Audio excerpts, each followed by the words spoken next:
बद्दल आपण बीजेपीची नेमकी काय प्रतिक्रिया जाणून घ्यात. रश्मी पुराणिक आमच्या प्रतिनिधी आपल्यासोबत आहेत. रश्मी, कोर कमिटीची बैठक होतीये, नेमकं काय सध्या सगळं सुरू आहे भाजपच्या गोटात?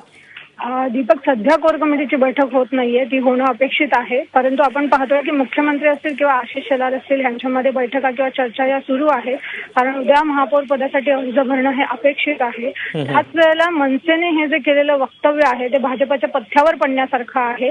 कारण भाजपाची पण जी भूमिका आहे की मराठी उमेदवार असावा महापौर पदाचा, आणि जर मनसेची जी अट आहे की जर महापौर हा मराठी असेल तर नक्कीच हे संकेत भाजपासाठी चांगले आहे, सकारात्मक संकेत आहे. त्यामुळे भाजपच्या गोटात तरी ही जोरात चर्चा सुरू आहे की मनसे ही कदाचित भाजपच्या मागे उभी राहू शकते. भाजपचा जर मराठी उमेदवार असेल तर मनसेचा पाठिंबा मिळू शकतो. त्यामुळे भाजपच्या गोटात तरी हे सकारात्मक संकेत म्हणून बघितले जात आहे की त्यांना मनसेचा हा पाठिंबा मिळू शकतो. फक्त जसं मनसेने स्पष्ट केलंय की हा एकच पर्याय नाहीये, त्यांना कोणी गृहीत धरू नये. त्यामुळे दुसरा पर्याय किंवा मनसे भाजपाला देखील एक पर्याय पाहू शकते, किंबहुना भाजपा हा पर्याय असू शकेल मनसेसाठी, अशीच चर्चा भाजपच्या गोटात सुरू झालेली आहे.